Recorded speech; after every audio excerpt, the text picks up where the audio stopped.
GULLS guys have they haven't used their YouTube page in years.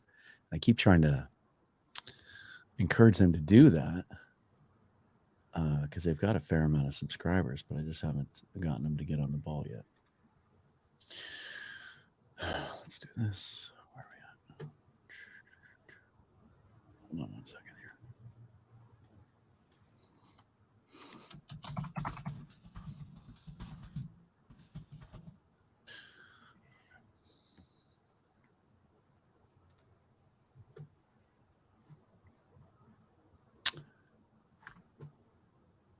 All right, I'll just excuse me, get that out of the way. I'll hit some music. We'll go right into it. Sounds good. All right.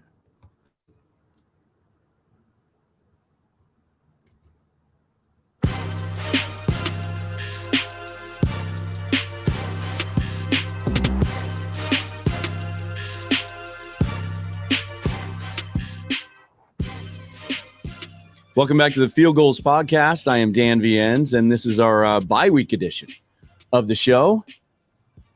It's a good chance for us to just talk about whatever we want to talk about and kind of recap how we've gotten to this point, what lies ahead, where this team is at after their loss to Tampa Bay in Germany. And to do that, I have brought back, first time bringing him into this show, good friend, longtime Seahawks journalist, former Seattle Times beat writer, published author on the Seahawks, and operates a tremendous website, Chalk Talk.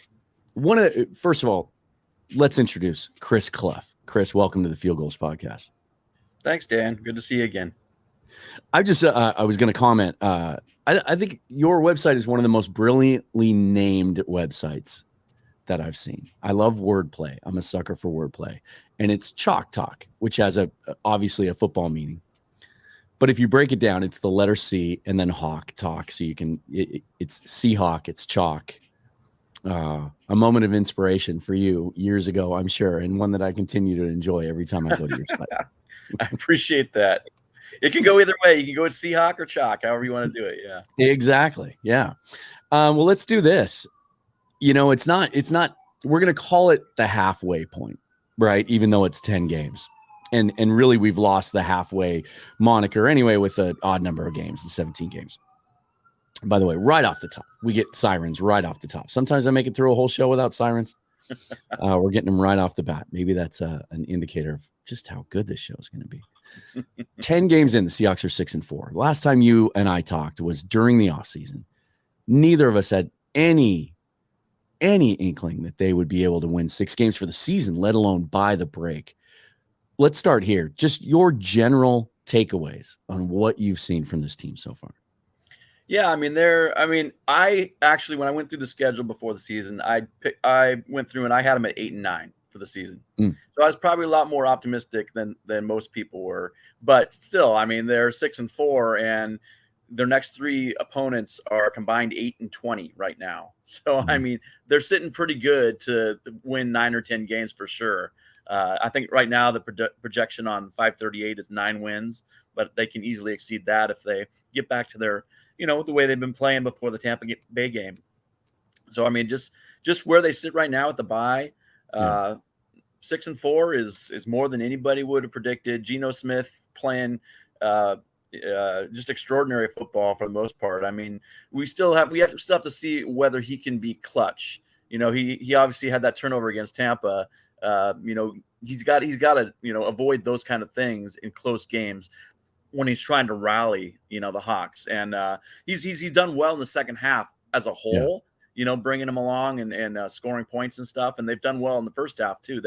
They were one of the top 4 first half scoring teams before Tampa, I think. So really, and that to me that goes to Metcalf and Lockett, like those guys playing through injuries. Really gaming it every game and just being real big leaders and kind of lifting up Geno and the whole offense. So I feel like they've been a real big part of Geno's success so far. But obviously that's the big surprise of the season to this point. Yeah, you make a good point. That's the one thing we haven't seen Geno do yet is put together that game-winning drive to bring him back, and he didn't get the opportunity in Germany because the Seahawks just couldn't make a stop with 4 minutes left and get the ball back, or he might have had that chance because man, he was playing well, especially in the second half after they made some adjustments. We have seen him close games out, and especially the last couple of weeks, but he hasn't put that signature drive together yet. Did you, when you were looking at the season and projecting 8 wins, and I think I was a little more optimistic than most too. I think I thought 6 or 7 was possible, but the way we got here, I thought was going to be different. I thought the defense was going to be right out of the gate was going to be better than it was those first 4 weeks, and that Geno would be good enough to manage the offense in a way that Pete was going to figure out a way to beat teams that weren't that good. And there were enough of those on the schedule. I thought there were some opportunities. But the way Geno has played, I mean, none of us saw this coming, right? Even the most optimistic people, the ones who were, and I've called myself out on it on this show a number of times. I wanted it to be Drew Lock. I recognize now, hindsight being 2020, I just thought he'd be a more fun player. And what we saw from Geno didn't inspire any kind of confidence from any of us. Did you even think that there was a possibility that 10 games into the season, we'd be talking about this guy being an extension candidate and one of the better breakout players in the league? No, I was with you. I felt like Drew Lock had more upside, than Geno, and it really came down to I felt like they would be shuffling back and forth between the quarterbacks probably during the season. That at some point Drew Lock would have replaced Geno because they got off to a poor start. I felt like that's how it was going to go. I did feel like the defense would get it together. They got off to that horrible start like they have the last 3 or 4 years. I mean, it's a constant thing going on now. But they to their credit, they fixed it. Clint Hurt, came around and he said, "Hey, look, guys, I'll let you do what you're good at so that we can, see if that fixes it." Because at that point, they didn't have anything to lose. It's like, hey, allow the guys to show their abilities. So, they've done well. I'm going to throw out the Tampa game. I'm gonna kind of just, going that far, changing time zones, 4 or 5 times. I'm just tossing that one out. We'll see what happens when they come back from their bye. But I feel like their defense has really flipped it and is doing well. And to credit to all of them for that. So and turnovers, I always thought turnovers were going to be a huge part of this season, and they have been. Like they are, they're top 2 or 3 in turnovers, forcing turnovers, I think. So that's where you want to be, and that's how you that's how you win games a lot. And I mean the rookies, Tariq Woolen and Kobe Bryant. Yeah. I mean, Woolen has 5 picks already. That's second in the NFL, and Bryant leads the NFL with 4 forced fumbles, and he had 2 picks himself that were overturned by penalties on his teammates. So I mean that's a big key right there, is getting those turnovers. Yeah, it's I'm with you. I actually take, even though it was a loss and you'd love for this team to be 7-3 right now, I take more good away from that Tampa Bay game than bad. Really, you get off to the sluggish start. There's lots of things to explain that. Whether those are reasons or excuses is up for debate. I think Tampa's a better team than their record indicated, and I think perception got skewed by the fan base because they lost those 3 games and the offense was struggling. And maybe some of this is wishful thinking, but I think a lot of people went into that game thinking this isn't the same Tom Brady we're used to seeing. Maybe he's washed up. The best of him is in the rearview mirror.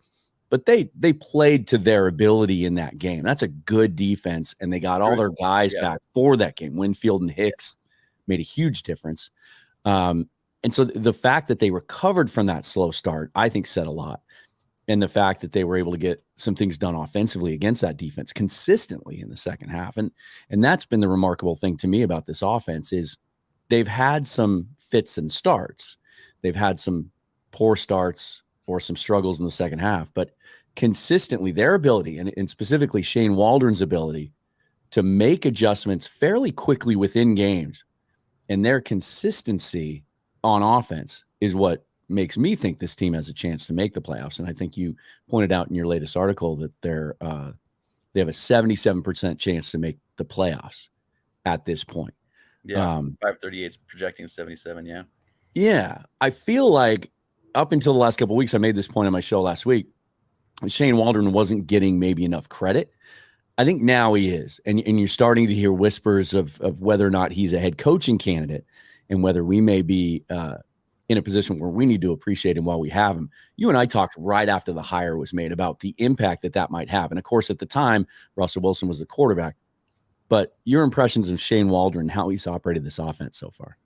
Yeah, actually, I kind of gave him some kudos in one of my posts a couple of weeks ago because I felt like he's really been, we've seen the innovation that comes from the Rams style, Sean McVay's offense, and we've seen them running different plays out of the same sets. We've seen them just being creative in the way they use their tight ends. He got killed for the 49ers game where he pulled out the 4 running back thing, and DJ Dallas throws the pick on the goal line, but to his credit, he's coming up with some very intriguing, concepts, and a lot of them are working, and they're the way, if you look at most of their touchdown drives, their tight ends are involved. Yeah. Their tight ends are involved. And early in the season, their tight ends had more touchdowns than Lockett and Metcalf combined. So there was like 5-4 or something at one point, So, the tight ends are very key. When they're doing their best, it's when they're involving their tight ends. And so I feel like Shane has done a good job of that. And he's really come up with some good concepts. They don't always work. Sometimes his players not, executing properly. And sometimes it just ran up against a good defensive formation, that burned him on that particular play. But I feel like he has really helped them and been a real big part of Geno's success so far. It's a breath of fresh air. I mean, as Seahawk fans, the last 7, 8, 9 years, regardless of who the offensive coordinator was, it's kind of become a sort of a side gig to rip the offensive coordinator and the play calling. But it's been easy to do at times because the thing I appreciate the most about Shane Waldron, not just his ability to make adjustments within games, and you make a great point about the tight ends. I thought that's what turned it around in the second half. As they got away from that. For whatever reason, the first half against Tampa, it looked like they thought they could get the ball downfield. And then at halftime, they decided, okay, let's go back to our bread and butter. Disley got involved on that first touchdown drive a couple of times, and it really changed the game. But I don't ever catch myself thinking that they're banging their head against a wall, trying to get something done and refusing to go away from it, as it has been in the past. I just think I think he's been better this year at running that Rams offense than the Rams have been. For sure. Yeah. The Rams are struggling, man. They are. And then the Seahawks play them after the Raiders. So that's, that's looking like a winnable game. Cooper Kupp is out now. So they won't have to face him in that game. So, yeah. And the Rams inexplicably have taken a tumble, and the Seahawks unexpectedly, have taken their place, basically. Yeah, let's talk about that. The landscape of the NFC West. The Seahawks haven't played the Rams yet. They have both of their games remaining. First down there in a couple of weeks, and then they finish the season at home in Week 17, or I guess it'd be Week 18. No Cooper Kupp for them at the moment, and they've been struggling anyway. Cam Akers has been a non-factor. Even their defense at times has struggled, despite the big names over there. The 49ers look to be rejuvenated after the trade, acquiring Christian McCaffrey. They're starting to get Brandon Ayuk involved on a more consistent basis. And that defense, once it's healthy, nobody doubts that they'll be effective again. It seems like it's become a 2-horse race in the NFC West. Now the Seahawks still a game ahead of the Niners in the win column, but of course the loss down there to them. That game on December 15th obviously looms large, but it would seem like this is I can't believe we're talking about the Seahawks as a playoff team. But it almost at this point, would it be a disappointment if they don't make the playoffs? They're the number 3 seed in the NFC West, or in the NFC overall right now. If the playoffs started today, they're number 7 overall in DVOA. The only team left on their schedule that's ranked higher than them in DVOA is Kansas City. Would it be a disappointment if they don't make the playoffs at this point? Yeah, probably. I mean, they've raised the bar, for expectations for everybody. I hear from fans just randomly on Twitter, or a guy who commented on my recent post is like, now I'm, before I was just, I didn't expect anything, and now my expectations are there, so I'm like nervous every game. That's right. kind of the attitude that a lot of fans have now, because they expect something out of it, and when they play a good team like Tampa, they expect to beat them, and they get real uptight about it when it doesn't happen.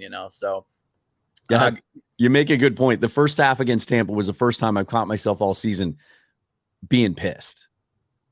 Like they were blowing an opportunity. Like I've had that mindset all year that like whatever happens, happens.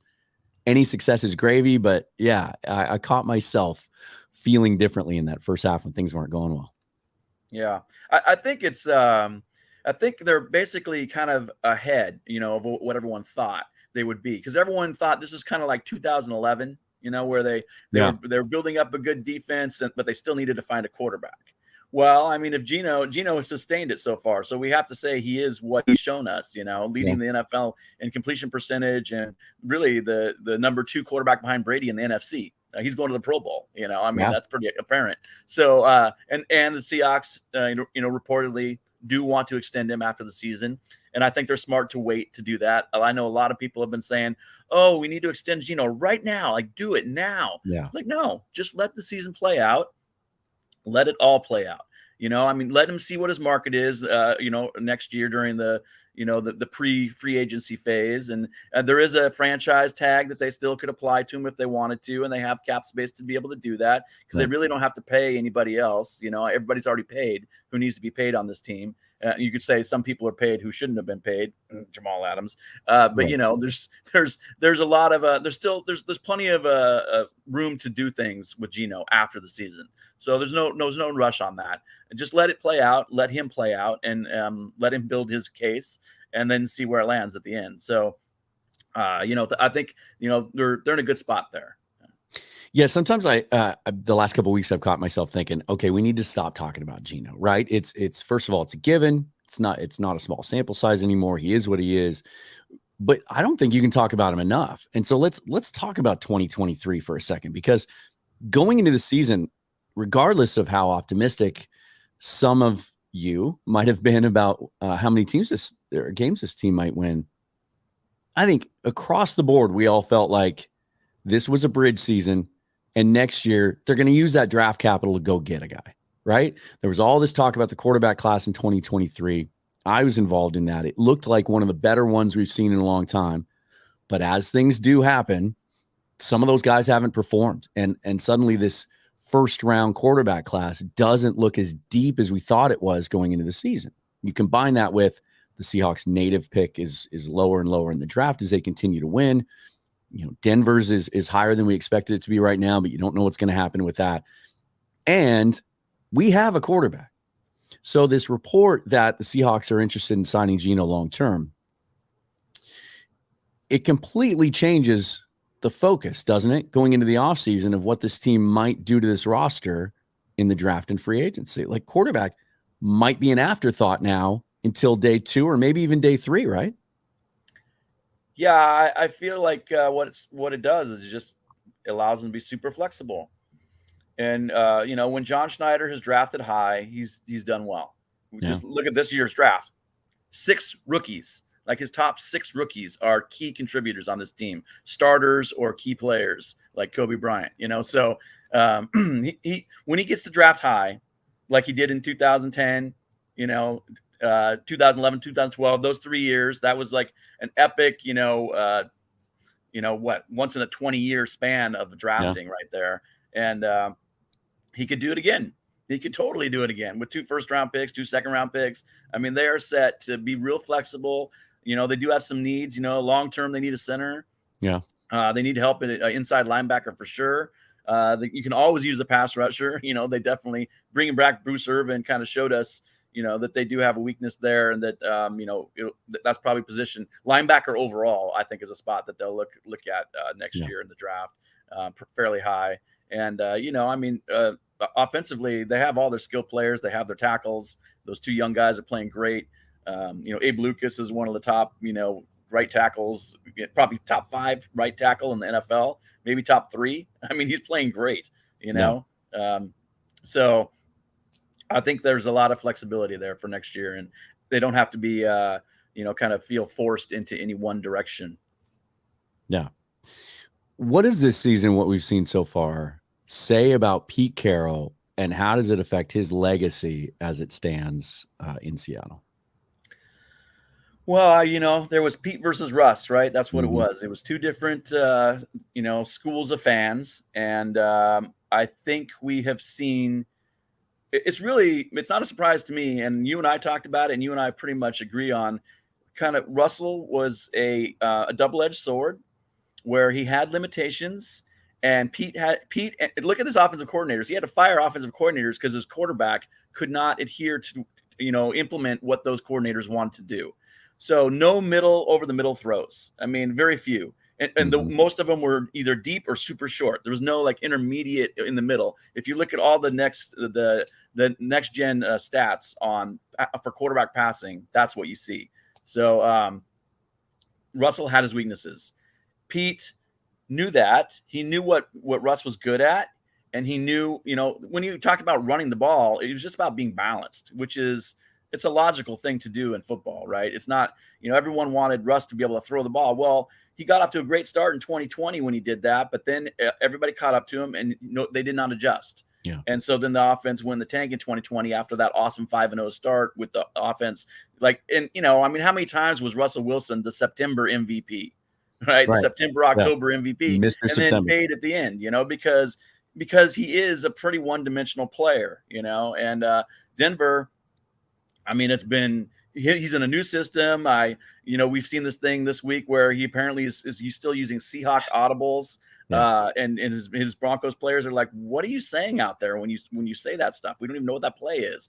Now I don't know how prevalent that is, or maybe it's just he's done it a few times, just accidentally using the wrong keywords or whatever, the wrong audible words. But still, he's got a decade of Seahawks in him, right? So to get to in a new system, it's an adjustment period. So we're seeing kind of where he struggles, and when he's not on the same page, and when the coaching is not very good. I don't know if Hackett's even going to last very long there in Denver, but we kind of see, how Pete had a positive impact on Russ.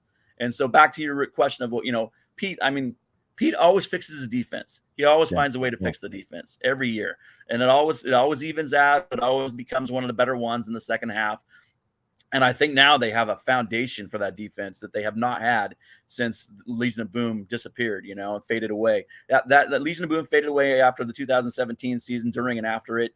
And in 2018, 19, 20, they were just trying to fill in the blanks. John Schneider was just like finding guys, Jadeveon Clowney, Carlos Dunlap, just trying to like plug holes and stuff. And now, they got to find some more pass rushers, I think, and some linebackers in general. But otherwise, their secondary is set. They're set. They've got great young players back there, and I thought their secondary would come along, and it has. It's kind of done what I thought it would do. The horrible start was not really expected, but it took a while, but it's coming. But anyway, I feel like Pete has validated himself as the kind of coach that we all know he is. And then he gets a quarterback who, back in 2011 and 12, we were looking at like, hey, we need a quarterback to go with this great defense and Marshawn Lynch. We just need the quarterback. It could have been any quarterback, any good quarterback. It didn't need to be Russell Wilson. But, it just turned out that Russ was a very dynamic player who, went on to many Pro Bowls and had, a lot of success, but never could quite get back to the Super Bowl once the Legion of Boom was gone, And so now we have a new young era defense. And we have a quarterback who can make all the throws, maybe not all the great deep balls that Russ can throw, because he's an elite deep ball thrower. Gino's not, but Gino can, make a lot of those intermediate throws that Russ couldn't. And that's what we're seeing, I think, this year that has helped their offense be more consistent. And that's what you want. You want a more consistent offense. They've kind of struggled the last 3 games, I think, in first half. Their scoring is like under a touchdown or around a touchdown average for the last 3 games. So they really need to kind of fix that. But otherwise, I think Pete has proved himself again. He has. It's clear. Does he have a chance to be a Hall of Fame coach? If they'd won that Super Bowl in 2014, yeah, for sure. What if they get back to another one? It's yeah. There aren't too many coaches who've won 2 Super Bowls. So yeah. It's remarkable. It really is. There's people who think Mike Holmgren belongs in the Hall of Fame, and he won the one early Super Bowl, and then his coaching career didn't end well. But the fact that all the talk 2 years ago was what's going to happen after Brady and Belichick are no longer in bed together, right? And what have we seen there? Brady won another Super Bowl, has continued to play at a high level. Belichick, despite the fact they spent a first-round pick on a quarterback, hasn't done well. And so it's the narrative now and the perception of Bill Belichick has changed. It's remarkable to me, not just we knew that Pete handled Russell well while he was here. I don't think we knew the entirety of that until now. You see what's happening in Denver, and it's not just that you need to protect Russ on the playing field and try to keep him in his lane as far as what he can do well and keep him away from things he doesn't do that well. But just Russ as a person and a guy in the locker room, it seems like that's where some of the fractures happening in Denver right now. And when you look back now and obviously it wasn't always perfect, right? There was the Seth Wickersham story that pointed out some of the things that had happened with the interpersonal dynamics between Russ and some of the Legion of Boom guys and how they felt that Pete was coddling him a little too much. Well, now we can see that he had to. And he did a really good job at it. Obviously, when you see the flip side and what's happening in Denver now, did you ever think it would go as poorly for Russ as it's going right now? I was super curious to see how it would go. I didn't have any preconceived ideas. I know exactly the kind of player Wilson is because I've watched him for 10 years, like you have, like we all have. So, like I said, my take on him is he's a double-edged player, super dynamic, great deep baller. And early in his career, especially, like great at just escaping, just like magical plays. And even toward the end of his time here, he would pull out a magical play every once in a while. But those times are becoming fewer and farther between. And just, so I knew going to Denver that their coach had better be ready for that. Like, that's what Russ does. Like, Russ does not usually get the ball out really fast. He holds it really long to trying to make a big play. Third and short, he likes to go deep. Always, and he doesn't use the middle of the field during a regular part of a drive, So we all, we kind of know those things. Those of us who've watched him. So I was curious to see how this would all translate to Denver, which has struggled on offense and has a new coach. And it really, they're bottom of the barrel in scoring in the NFL. And with a great defense, they're like the 1992 Seahawks almost, kind of, great defense, but nothing going on offense, and maybe it's still going to take some time. But it sounds like, your reference to what's going on in the locker room there, and that Russell basically, here's one thing about Russ that really kind of rubbed a lot of people wrong over the last few years in Seattle is that he just, his ego just, took over. All this talk of a legacy and all this stuff. And it really seemed like it was more about him, than the team a lot of the times. And certainly when he came out and, lambasted his offensive line, a couple off seasons ago, that was kind of that was the one that showed that it was done. It was over, because, everyone likes to say, oh yeah, Russ, I laugh at this part where everyone says, oh, Russ leaves and you draft an offensive line. You have a left tackle now. Well, they had Dwayne Brown for like 4 years with Russ. So they had, don't tell me they didn't have an offensive line. It's you can point to it. And Russ I did a study on it. Russ was responsible for like a third of the sacks he took in 2020 or whatever. So when that year where they just faded away. And I think for his career, that's probably true. Just like it probably holds out that he's basically responsible for a third of the sacks that happened to him. So you can't blame your offensive line for everything when you're the one, creating a lot of the issues. So, and there was a period of time there, a 4 or 5 year period of time where the Seahawks had spent more draft capital on the offensive line than any team in football over that span. Right. But you made the point early in this episode that they just never were drafting high during that period. It's you don't get a chance to get a Charles Cross, or you don't get a chance to get an Abe Lucas at the top of the third round. Mm-hmm. It's a whole different ballgame when you're at the bottom of the rounds. And so I'm glad you point that out. My analogy on Russ is to use Belichick again, he's always said, and early in his career, there were more pronounced examples of this. Better to get rid of an older player too soon than too late. And I think this fits Bobby Wagner too. You could see the decline coming. I just didn't know we were this close to it. He reminds me of a power hitter who, when you lose just that little bit of bat speed, suddenly if that's all you have, and if that makes up the great part of your value, then you don't have anything else to fall back on. And Russ not being as athletic as he used to be and not being as quick. And there were some stories early in the season with some some unnamed sources saying, people in the Seahawks front office saw that happening, and that was a huge part of the reason they felt like now is the time to trade him. I just didn't think it would happen this quickly. I watch those Bronco games now. First couple of weeks in the season, I thought, okay, at some point it's going to click. I just think what we're seeing is what he is now, and my goodness, it just points out how good the timing was for Seattle and how well they've done in that trade overall. And really, the only thing that hasn't brought them value in that trade yet is Drew Lock, because the players, the picks, they've all been put to perfect use, really. Oh yeah, I mean, percentage wise, it's a knockout. I mean, I liked it when it was made because you got eight. We both did. You got 8 guys, right? Yeah, we talked about that. You basically picks and players. You got 8 guys, right? It's second to the Herschel Walker trade ever, in modern NFL history. And so you really, with 2 first rounders, 2 second rounders, and who knew that there was going to be flipped? That the Seahawks would be the one on the deep, in the first round, and the Broncos would be the top. So I think it's like the Broncos right now are 7th, and the Seahawks are 23rd, something like that. So totally the opposite of what we thought it would be, but still, just what Schneider pulled off there, getting that done, and it was time for it to happen. It was past time really for it to happen. So just great. I mean, it sets him up for, Pete for one swan song. He's still got the energy. He's still going to go for it. I mean, he knows they're set up for it. He knows. And the fact that I'm sure Geno has outplayed their expectations too. I mean, Pete will not say it that way, but I'm sure he has. Right. Yeah. What do you make of the kind of the subscript of that report that came out this week that they'd also like to bring Drew Lock back?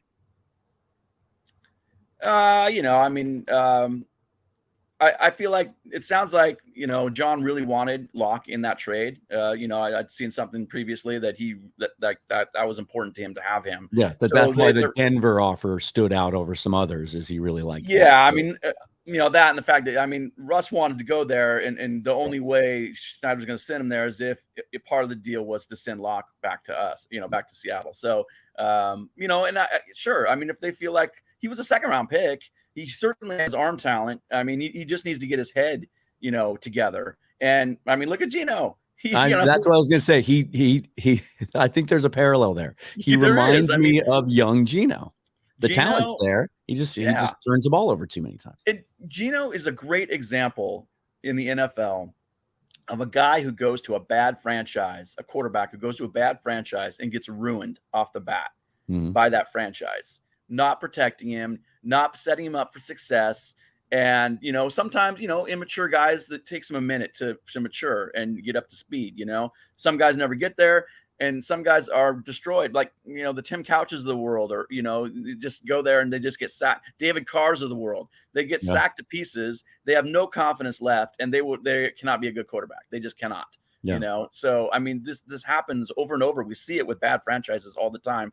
And I think Geno was a little bit the victim of not just himself, but of the Jets franchise. And so that just made him a bit of a journeyman for a little bit, but he's been with the Hawks now for 4 years. And Pete knew he wanted to keep him. And Pete and John probably saw this day coming. And I know Pete talked about it in the offseason when Geno was still unsigned, right? And he's like, really want Geno back. And you know what? He was right. Yeah.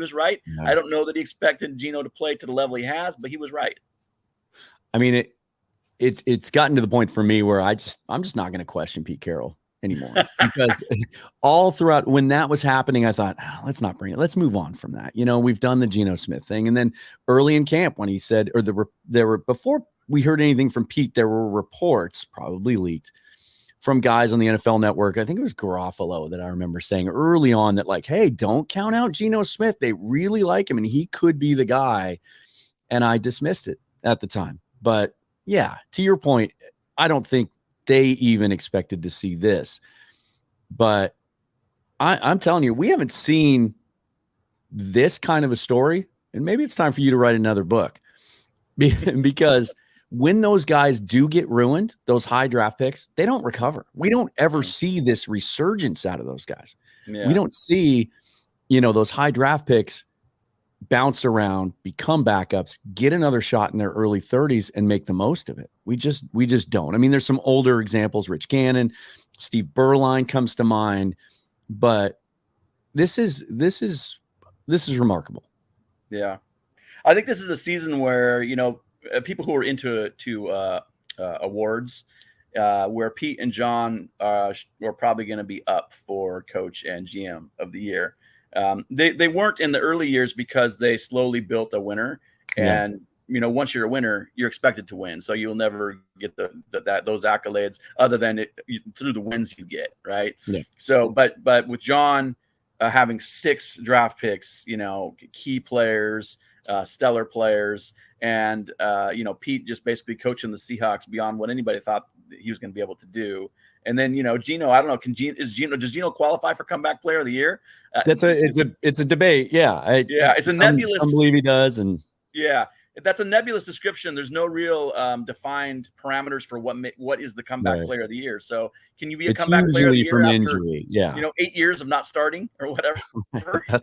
That's a comeback. That is to me, that's the definition of comeback. It usually goes to a guy who comes back from injury. And so I'm sure, some people feel like Saquon Barkley might be a guy that's sort of leading that conversation. And then coach of the year is always funny because, it's a lot of times it goes to the new guy, like Kevin O'Connell in Minnesota is probably going to get some support, and what's happening in Philadelphia might have an impact. But, and I do hope of all those guys, I would hope that John Schneider's the one that gets the recognition, because I think there was a lot of talk this offseason. I love Mina Kimes, but she called him out this offseason, like that the reason that this roster got to the point it did, that they felt like they had to trade away their franchise quarterback was a lot of bad drafting.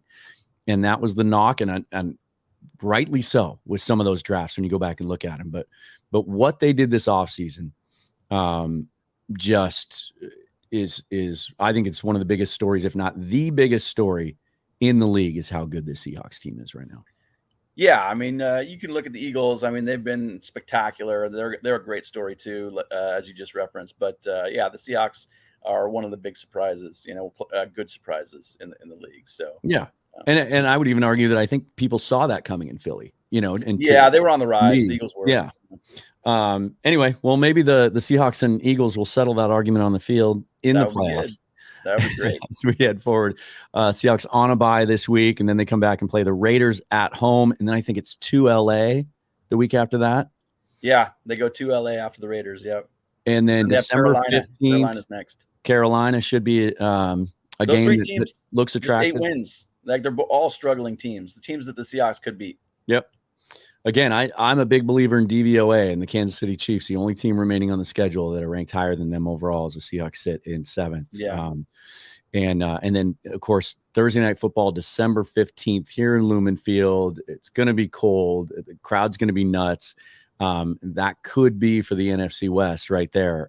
Who'd have thunk it at the beginning of the season? It's going to be cold, but it's going to be hot. Where they are. It is indeed.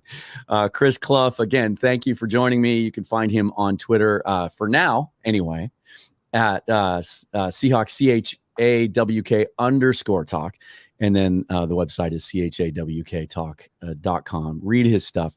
Thanks again for joining me, Chris. It's always good to catch up. Yeah, thanks for having me, Dan. It was fun.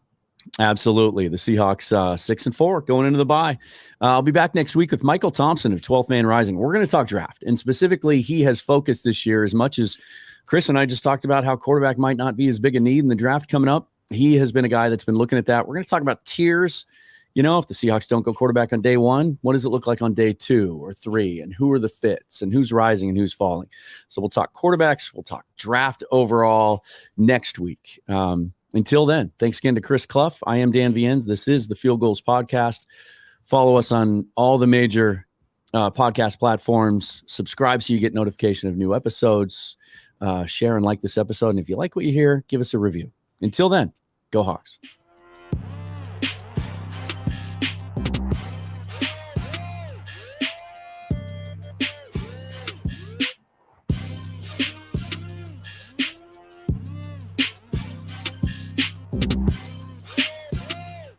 Man, I felt like the Seahawks did in the first half in Germany last week.